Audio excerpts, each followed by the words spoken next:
தெரியல. இன்னைக்கு இந்த ஃபங்ஷன் உள்ளுக்க வந்ததுலேருந்து, அதான் பிளாக் பாண்டிய பார்த்ததுலேருந்து, நிறைய ஞாபகங்கள வந்து அதில ஒரு பாட்டு இருக்கும்ல, அந்த மாரி நிறைய ஞாபகங்கள அவங்க சினேகா மேம் உள்ளுக்க வரதா இருக்கட்டும், ஒவ்வொரு ஆளுக்குமே எங்க டைரக்டர பார்க்கும்போது, அவ்வளவு ஞாபகங்கள வந்து இந்த படம் அவ்வளவு கிளறி விடுது. பேசணும் இன்னொன்னு எங்கள பத்தியும், டைரக்டர் பத்தியும் பேசணும்னா, அது ரொம்ப பேசிக்கிட்டே இருக்கணும். அதனால ரொம்ப பேச முடியாது. இது ஒரு தனி ஷோவாவே பண்ணலாம். அவ்வளோ பெரிய இது. ஏன்னா எனக்கு வந்து எ அப்போ வந்து சாருக்கு ஆஃபீஸ் கிடையாது. அவர் வீட்டுக்கு தான் போவோம் எல்லாரும். அங்கே வீட்ல தான் சாப்பிடுவோம். அப்போ ஒரு நாள் வந்து இந்த ஆட்டோகிராஃப் அவர் சொன்ன அ ஃபாரஸ்ட் டாம் காங்க்ஸ் நடிச்ச ஃபாரஸ்ட் கம்ப் அப்படின்னு ஒரு படம் பார்த்தாரு. இந்த மாரி ஒரு படம் பண்ணணும் அப்படின்னாரு. அதுக்கு இதுக்கும் சம்மந்தம் கிடையாது. ஆனா ஒரே வாரத்துல வந்து அந்த ஆட்டோகிராஃப் மாரி ஒரு கதை சொன்னாரு. அந்த அந்த முதல் நாள் அந்த கதை சொன்ன நாள் வந்து ஞாபகம் இருக்கு. அதுக்குள்ள அப்புறம் வந்து அந்த மல்லிகாவ நடிச்ச அந்த பொண்ணு, காலச்சுவடல் வந்து அசிஸ்டன்ட் டைரக்டர் தாயுமானவன் தான் அந்த பொண்ண பார்த்துட்டு, "சார் இந்த பொண்ணு மலையாளத்துல நடிச்சிருக்காங்க பாருங்க" அப்படின்னு சொன்னது முதற்கொண்டு. அடுத்து கோபிகா. கோபியா வந்து டெஸ்ட் ஷூட் எடுக்கிறோம். அந்த பொண்ணு அவ்வளவு அந்த கதைக்கு அவ்வளவு அழகா இருக்கு. ஃபோட்டோஸ் பார்க்குறோம், சூப்பர்ங்கிறோம். 2 நாள் சென்று இந்த பொண்ணு வேண்டாங்கிறாரு. அதுக்கு 2 அசிஸ்டன்ட் டைரக்டர் எதிர்ப்பு தெரிவிக்க 2, 3 பேரு சார் கூட ராஜசேகர்ன்னு சொல்லி அவருடைய ஃப்ரெண்ட் ஒருத்தர் இருக்காரு. சார் என்ன சொல்றாரோ அவருடைய நிழலா இருப்பார். ஆமாமா அந்த பொண்ணு வேண்டாம் அப்படிம்பாரு. இந்த பொண்ணு நல்லா இருக்கு அப்படின்னா, ஆமாமா நல்லா இருக்கு அப்படிம்பாரு. ஓ! ஏன்னா அந்த கேரளா கேரக்டருக்கு வந்து அது அவ்வளவு அழகா இருக்கு. அவ்வளவு ரசிச்சு ரசிச்சு எடுத்துட்டு 2 நாள்ல வேண்டான்னு சொல்றாரே அப்படின்னு நான் சண்டை போடுறேன். நீ வேலையை விட்டு போ அப்படின்ட்டாரு. ஓகே நான் போறேன்னு சொல்லிட்டு போயிட்டேன். அப்ப போகும்போது ஒரு டயலாக் போடுவார் எப்பவுமே. நீ என்னை அண்ணனா நினைக்கிறதா இருந்தா ஒர்க் பண்ணு. டைரக்டரா நினைக்கிறதா இருந்தா ஓடி போ அப்படிம்பாரு. நான் போயிட்டு 2 தெரு சுத்திட்டு அப்புறம் திருப்பி வந்துருவேன். ஏன்னா நான் ஆபீஸ்ல வந்து நான் தான் தங்கியிருக்கேன். அவர் சொன்னான்ல வீட்டுக்கே போக மாட்டாருண்ணா. அவருக்கு துணைக்கு நான் தான். அவர் சாப்பிடும்போது நான் சாப்பிடணும். யாராவது திட்டுனா ஆமா சார் சொல்லணும். எல்லாத்துக்கும் நான் ஆனா எனக்கு ஒரு பெரிய ஒரு எக்ஸ்பீரியன்ஸ் அது. அந்த இது வந்து ஏன்னா அவருடைய கோபம், வருத்தம், சந்தோஷம், துக்கம் எல்லாத்தையுமே வந்து ஜெகன் அண்ணன் வந்து அதே மாதிரி அதிகமா திட்டு நான் தான் வாங்கியிருக்கேன். அதிகம் அடி ஜெகன் அண்ணனுக்கு அடுத்து நான் சொல்லலாம். ஏன்னா ஜெகன் அண்ணனுடைய ஜெர்னி பெரிய ஜெர்னி. எனக்கும் டைரக்டருக்குமான ஜெர்னி அது அது ஒரு பெரிய கதை. நாங்க மாதிரி சண்டை போட்டிருக்க முடியாது யாருமே. எந்த இயக்குனரும் ஒரு உதவி இயக்குனரும் நாங்க அடிச்சுக்கிட்டது மாதிரி போட்டிருக்க முடியாது. அன்னைக்கு கோவம் வந்துச்சு. கோவம் வந்து நான் புறப்பட்டு ஏன்னா அந்த படத்துல ஒரு 2, 3 இடத்துல சண்டை போட்டு 2, 3 தடவை கோச்சிட்டு போவேன். அப்புறம் இதே டயலாக போடுவாரு. அண்ணனா இரு இல்லைன்னா போம்பாரு. அப்புறம் திருப்பி வருவேன். அப்புறம் திருப்பி சினேகா மேம் உள்ளுக்க வர்றாங்க. அவங்கள எப்படி கொண்டு வரோம் அப்படின்னா, இதுக்குள்ள எல்லாருமே புதுசா இருக்காங்க. ஒரு மார்க்கெட்டுக்கு ஒண்ணு என்ன பண்ணலாம் அப்படின்னு பேசுறோம். அப்ப வந்து சண்முகராஜ்ங்கிறவர் தான் ஐடியா கொடுக்குறாரு. ஆட்டோகிராஃப்னு டைட்டில் வைக்கிறோம். ரெனால்ட்ஸ் பெண்ணுக்கிட்ட வந்து நம்ம வந்து இது வாங்கலாம். வாங்கினா சினேகா மேம்க்கு அந்த சம்பளத்தை கொடுக்கலாம். ஏன்னா அன்னைக்கு சம்பளம் வந்து ஒவ்வொரு ஆளுக்கு கொடுக்கறது அவ்வளவு கஷ்டம். பயங்கரமான ஒரு கஷ்டத்துக்குள்ள வந்து அப்படி ஒரு படம் எடுக்கிறாரு. இந்த படத்தை எடுக்கிறாரு. ஏன்னா இந்த கதையை வந்து ராமகிருஷ்ணன் சொன்னது மாதிரி விஜய் சாருக்கு போச்சு, பிரபுதேவா சாருக்கு போச்சு, அரவிந்தசாமி சார் வச்சு பேசினாரு. அப்புறம் ஸ்ரீகாந்த் அப்ப ரோஜா கூட்டம்னு ஒரு படம் வருது, அடுத்து அதை வச்சு பண்ணலாம் அப்படின்ட்டு யார்கிட்டயே அந்த கதையை எடுத்துக்கிட்டு போயிட்டே இருக்காரு. அது விருப்பப்படவே இல்லை. இந்த படத்தை வந்து ஒரு ஆட்டோகிராஃப்ல அவர் நடிக்கணும் அப்படின்னா ஆட்டோகிராஃப் அவர் எடுத்துக்கிட்டு நடிகரா, அதுதான் உண்மை. ஏன்னா அவர் எல்லார்ட்டையும் சொல்ல போனார் இந்த கதையா. அவர் நடிக்க போறேன் அப்படின்னு சொல்லும்போது அதுக்கும் இந்த சேகர் சார் அப்புறம் நீங்க நடிக்காம வேற யார் நடிக்கிறது அப்படின்ட்டாரு. நானும் சிம்புதவனும் ஐயோ யார் சார் பாக்குறது அப்படின்ட்டோம். அதுக்கும் முறைக்கிறாரு. ஃபர்ஸ்ட் வந்து அவரை நடிக்கவே கூடாதுன்னு எதிர்ப்பு தெரிச்சது நானும் சிம்புதவன் மட்டும்தான். வேற எல்லாருமே வந்து ஓகே ஓகேன்ட்டாங்க. அப்புறம் ராமகிருஷ்ணா அவன் லைட்டா அங்கிட்டும் வருவான் இங்கிட்டும் வருவான் நல்லா இருக்கு அப்படின்பா. அப்புறம் சூப்பரா இருக்கும். அப்புறம் யாருமே நடிக்கலாம், அப்புறம் நம்ம நடிச்சிட வேண்டியதுதான் அப்படின்னா. அதுல வேற எங்க மேல கோபம். படம் ஓடுனதுக்கு அப்புறம் எங்களை பாக்குறாரு. நீ தானடா நடிக்க வேண்டாம்னு சொன்னவன் அப்படின்னு சொல்லி. அந்த மாதிரி ஒவ்வொரு எக்ஸ்பீரியன்ஸுமே வந்து செம்மையா இருக்கும். அப்புறம் ஸ்னேகா மேம் வந்தாங்க. ஸ்னேகா மேமுக்கும் எனக்கும் அவங்க டிரைவர் மூலமா சொல்லணுமே. உங்களுக்கு ஞாபகம் இல்லைல்ல, அதுதான் ஞாபகப்படுத்துறோம். பயங்கரமா நான் ஆட்டோகிராஃபை விட்டு வெளில போனதுக்கு ஸ்னேகா மேம் தான் காரணம். போய் மறுநாளே தங்கர் பச்சன் சார்கிட்ட போயிட்டேன். அங்க தென்றல்னு ஒரு ஷூட்டிங் நடந்துட்டு இருந்தது. அவர் என்னன்னா சண்டைனா அவங்க காரணம் கிடையாது. அவங்க டிரைவர் வந்து ஒரு நடுவுல ஒரு வேலை பார்த்துட்டாப்புல. அப்புறம் வந்து நான் என்னன்னா நான் ஆர்ட் டிபார்ட்மெண்ட் பாத்துக்கிறேன். எங்க டேரக்டர் பயங்கர கஷ்டப்பட்டு எடுத்துக்கிட்டு இருக்காரு. அதனால என்ன பண்ணுவேன், சிலிண்டர் வேணும், பாத்திரங்கள் வேணும், என்ன வேணும்னாலும் வீட்டுல கிடக்கிறது பரணியில வீட்டுல அள்ளி வச்சிருப்பாங்களா அக்கா, ராணி அக்கா வச்சிருக்கலாம், எடுத்தாந்து நான் அதை ரெடி பண்ணி அவ்வளவு கஷ்டப்பட்டு அந்த ஆர்ட் டிபார்ட்மெண்ட் ரெடி பண்ணிட்டு இருப்போம். ஆர்ட் டேரக்டரோட சண்டை வரும், ஆர்ட் டேரக்டர் கோச்சிட்டு போயிட்டாருன்னா அந்த வேலையை நான் தான் பார்க்கணும். மணிரா சார் இடையில அவரை கோச்சிட்டு போயிட்டாரு. அந்த இடத்துல நான் பார்க்கணும். எல்லாமே நானே பார்த்துக்கிட்டு இருக்கேன். என்னைய போய் உங்க சினேகாவுக்கு அசிங்கப்படுத்திட்டாரே அப்படின்னு சொல்லிட்டு நான் பேக்க தூக்கிட்டு போயிட்டேன். நீ போய் என்ன பண்ற? உன்னைய பார்த்தா சினேகா மேம்க்கு வந்து கோவம் வரும். மூஞ்சி ஒரு மாரியா ரியாக்ஷன்லாம் மாறும். அது என் படத்துக்கு பாதிக்கும். நீ போய் ஆஃபீஸ்ல இருடா அப்படின்ட்டாரு. எனக்கு பயங்கரது. இந்த படத்துக்கு நான் இவ்வளவு கஷ்டப்பட்டு நான் இருக்கக்கூடாது. அந்த படத்திலே இனிமே இருக்கவே மாட்டேன் அப்படின்னு சொல்லிட்டு நான் பேக்க தூக்கிட்டு போயிட்டேன். திருப்பி வந்தா அவர் டயலாக் போடுவாரு. அண்ணனா இருந்தா அண்ணன் நினைச்சா நீங்க இரு. டைரக்டர் நினைச்சா போடாண்டுவாரு. நான் அதுக்குள்ளே போயிடுறேன். நான் டைரக்டரா தான் நினைச்சேன் உங்களை அப்படின்னு சொல்லிட்டு போயிட்டேன். நான் உண்மையில இந்த படத்துல மிஸ் பண்ண அந்த படத்துல ஒர்க் பண்ணாலும் இந்த படத்தை நான் ரொம்ப மிஸ் பண்ணேன்.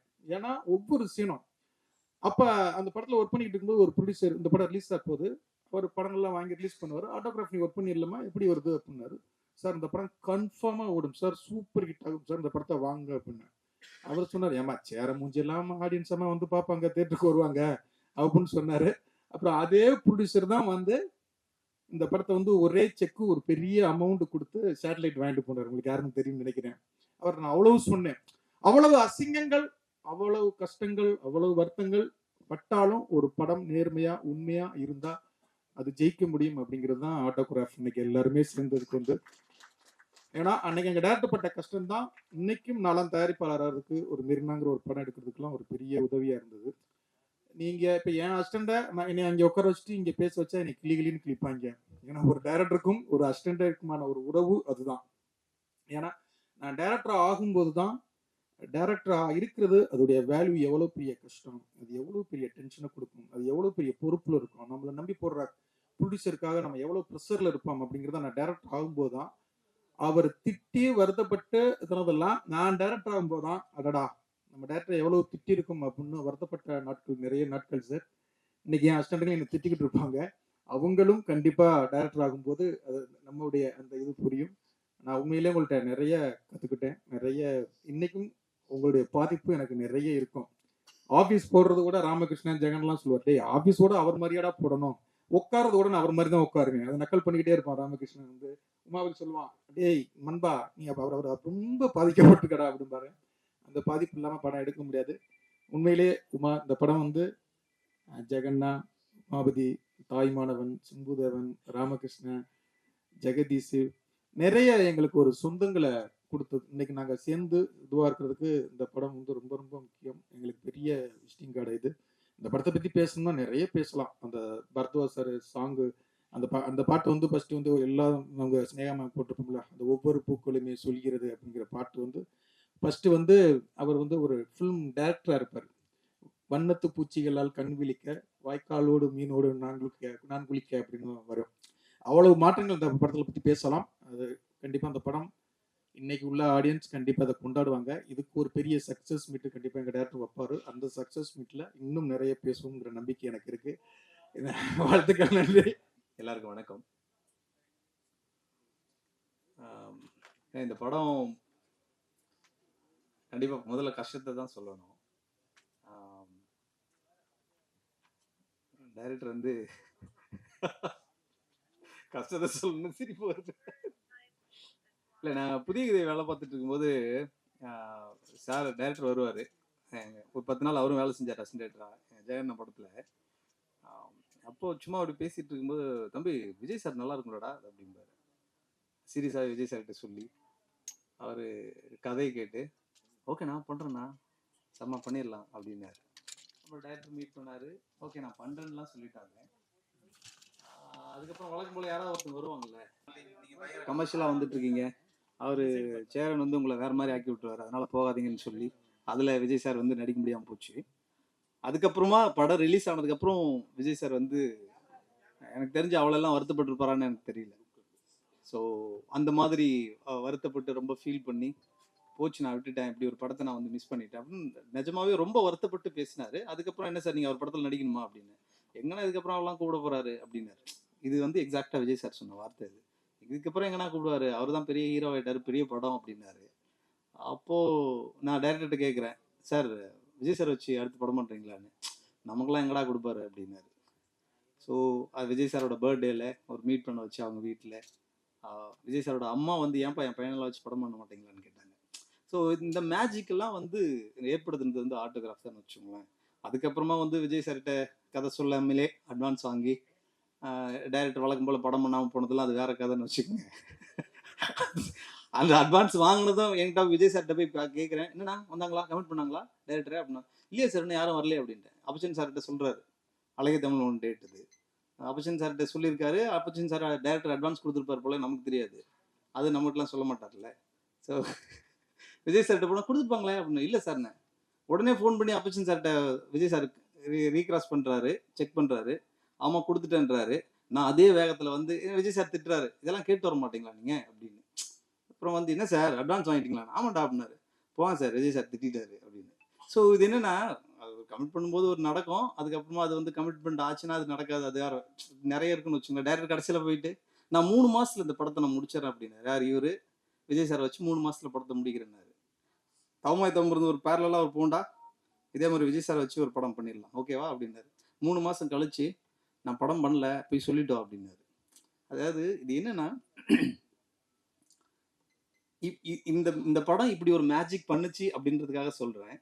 பட் அதுக்கு முன்னாடி இந்த படம் எடுக்கிறதுக்கு நல்ல ஞாபகம் இருக்கு, நேப்பியர் பிரிட்ஜ் பேக் சைடில் ஷூட்டிங் நடந்துட்டு இருக்கு. ஒரு 11 மணிக்கு யூனிட்ல எல்லாரும் நாங்கள் வந்து கோஆப்ரேட் பண்ண மாட்டோம்னு நிறுத்திட்டாங்க. என்னன்னா அதுக்கு முன்னாடி 4 நாளாக வந்து தொடர்ந்து பேட்டா கொடுக்கல, கொடுத்தா தான் நாங்கள் போவோம் அப்படின்றாங்க. எனக்கு நல்லா ஞாபகம் இருக்கு, ஜெகனை வந்து அந்த யூனிட் மேஸ்திரி இருக்கார்ல, அவர் காலில் போய் வெளில போகிறாரு டிப்பிக்கலாக, அண்ணா கொடுத்துருவோண்ணா, கொஞ்சம் வெயிட் பண்ணுங்கண்ணா ப்ளீஸ்ண்ணா. ஒரு ஒரு ஒரு அழுகிற ஸ்டேஜுக்கு போகிறாரு. நாங்கள் எங்களோட சக்திக்கு தகுந்த மாதிரி இன்னொருத்தங்கிட்ட வேணா வந்துடும்ண்ணா, காசு வந்துடும்ண்ணா, டேரக்டர் கொடுத்துருவாருண்ணா, கொஞ்சம் வெயிட் பண்ணுங்கண்ணா அப்படின்னு. ஸோ இதெல்லாம் பார்த்துட்டு எங்கள் டைரக்டர் வந்து அப்படியே எங்களை வந்து கட்டி பிடிச்சிட்டு, டேய் உங்களுக்குலாம் இது என்ன பண்ணுவோன்னு தெரிலடா, இந்த படம் ஓடுச்சுன்னு வச்சுக்கேன், உங்களுக்கு நான் ஏதாவது பெருசாக செய்வேன்டான்னாரு. கடைசி வரைக்கும் செய்யலை, அதே ஒரு விஷயம் வச்சுக்கோங்க. இது என்னன்னா இது என்னன்னா சார், இது ஒரு ஒரு ஒரு ரொம்ப ஒரு மாதிரி இன்டெப்தான ஒரு ஒரு ஒரு ஒரு கஷ்டமான ஒரு சூழல் இருந்து ஒரு படம் என்ன மாதிரியான ஒரு ஒரு இடத்துக்கு போகுதுன்னு சொல்றது இருக்குல்ல. ஸோ அதுதான் இது கண்ணுக்கு முன்னாடி. இப்போ என்னன்னா, ஹீரோயின்ஸ்க்கு டேய் இவங்க பண்ணியிருக்காங்களாடா, இவங்களுக்கு நம்ம ஏதாவது செய்யணும்ல, ஓகே சூப்பர், அடுத்து இன்னொருத்தங்களுக்கு இப்போ நமக்கு உங்களுக்கு ஒரு பைக்கு எல்லாம் வாங்கி கொடுக்குறேன்டா அப்படின்னாரு சார். இல்லை இது என்ன சார், இந்த படம் வேலை பார்த்ததுக்கு அப்புறம் ஒரு அடையாளம் அப்படின்றது அசிஸ்டன்ட் டைரக்டராகவே ஒரு பெரிய மரியாதை ஏற்படுத்துறது வந்து இந்த ஆட்டோகிராஃப் படத்துக்கு பிறகுதான் வச்சுக்கோங்களேன். ஸோ அதுதான், அதாவது நான் ஜோக்ஸ் அப்பார்ட், ரொம்ப சீரியஸாகவே ஒரு விஷயத்த சொல்லிட்டு அப்படி கடந்து போகிறது வேணாம் அப்படின்றதுனால தான் இந்த மாதிரியான விஷயங்களை பகிர்ந்துக்கணும்னு நினைக்கிறேன். இது ரொம்ப சீரியஸாக எடுத்துக்கிறேன் நான். ஏன்னா இந்த இந்த படத்துக்கு பிறகு அசிஸ்டன்ட் டைரக்டராக ஒரு மரியாதை ஏற்படுத்துனது இல்லை. அதுதான் இப்போ யாராவது போய் ஒருத்தங்கிட்ட கதை கேட்கணும் அப்படின்னும் போதுமே ஆட்டோகிராஃபா வாங்க அப்படின்னு அத்தனை பேருக்குமே ஒரு மிகப்பெரிய ஒரு ஒரு ஒரு அங்கீகாரத்தை, அசிஸ்டன்ட் டைரக்டராகவே ஒரு அங்கீகாரத்தை ஏற்படுத்துனது எங்கள் டைரக்டரோட படத்தில். இப்போ வரைக்குமே அதை வந்து ரொம்ப பெருமையாக சொல்லிட்டு இருக்கோம். அதுக்கப்புறம் நான் நடிகனா வந்துட்டேன், பாண்டியராஜ் சார், ஜெகன்னு, ஸோ சிம்பு எல்லாருமே கண்ணுக்கு முன்னாடி வந்து ஒரு ஒரு ஒரு அறியப்படுற நபர்களா அப்படின்னு இருக்கிறது இல்லை. அது வந்து அது ஆட்டோகிராஃப் தான் அது. ஏன்னா அது வேலை பார்க்கும்போது திடீர்னு வந்து டைரக்டர், அது வழக்கம் போல் நடக்கிறது தான். அது ஆர்டிஸ்ட் ஏதாவது ஒரு தவறு நடக்கும், அதுக்கு பக்கத்தில் அசிஸ்டன்ட் டைரக்டர் மட்டும்தான் வெளியிடாகும். அந்த அந்த அரைக்கு அது ஆர்ட் டைரக்டர் ஏதாவது தப்பு பண்ணாலும் அதுக்கு அசிஸ்டன்ட் டைரக்டர் தான் அடி வாங்கணும்னு வச்சுக்கோங்களேன். அந்த மாதிரி. ஸோ ரொம்ப மகிழ்ச்சியானது. 21 வருஷத்துக்கு அப்புறம் படம் திரும்ப நான் இந்த கிளைமாக்ஸ் எடுத்துட்டு இருக்கும்போது டைரக்டர் ஒரு ஷாட் வச்சாங்க. எல்லாரும் ஸ்டேஜில் இருப்பாங்க, இப்போ அந்த 4 பேரும் உட்காந்துட்டு பேசிட்டு இருப்பாங்க, ஒரு ட்ராலி ஷாட் வச்சிருப்பாரு. அதை பார்த்ததுக்கப்புறம் டைரக்டர் உட்காந்துருக்காரு மானிட்டரில். என்னவோ தெரியல, அப்படியே திரும்பி டைரக்டர் பார்த்து, சார் இது வேற மாதிரி, இது பயங்கர ஹிட் ஆயிருமோன்னு தோணுது சார் அப்படின்னு. அப்படியாடா அப்படின்னாரு. ஆமாம் சார், இப்படி ஒரு ஒரு ஒரு ஒரு ஒரு ஃப்ரேமை வந்து இது வரைக்கும் எந்த தமிழ் சினிமாவிலையும் பார்க்கல. ஏன்னா காதலிச்ச கடந்து வந்த 4 பெண்கள் வந்து அவனோட கல்யாணத்துக்கு வந்து உட்காந்துட்டு ரொம்ப மகிழ்ச்சியா அவனை வாழ்த்த வர்றாங்கன்றது வந்து தமிழ் சினிமாவுக்கு ரொம்ப புதுசு அப்படின்னு, அது ரொம்ப கனெக்ட் ஆகுது சார் அப்படின்னு. அது இது இந்த மாதிரி நிறைய மூமெண்ட்ஸ் எல்லாம் இந்த படத்துக்குள்ள மேஜிக்ஸ் எல்லாம் இருக்கு. ஸ்னேகா மேடம்க்கு வந்து அவங்களோட போர்ஷன்ஸ்லாம் வந்து அது முதல்ல லவ்வா தான் ஒரு ஃபீல் ஆச்சு. அது அப்படிதான் எடுத்திருந்து சொல்லலாம்ல சார்? லவ்வா தான் இருந்தது அது. ஆஹ் அதுக்கப்புறம் வந்து அந்த டேபிள்ல வந்து அது டிசைட் ஆகுது. இல்ல இல்ல தொடர்ந்து அடுத்தடுத்து லவ்வே பண்ணிட்டு இருக்காங்க அப்படின்னும் போது ஒரு மாதிரி ஒரு சின்ன டயர்ட் ஆயிட மாட்டாங்களா ஆடியன்ஸ் அப்படின்னு யோசிக்கும் போது இல்ல இல்ல இது வந்து அப்படின்னா ஃப்ரெண்டா அது வந்து டேபிள்ல மாறுது எடிட்டிங்ல.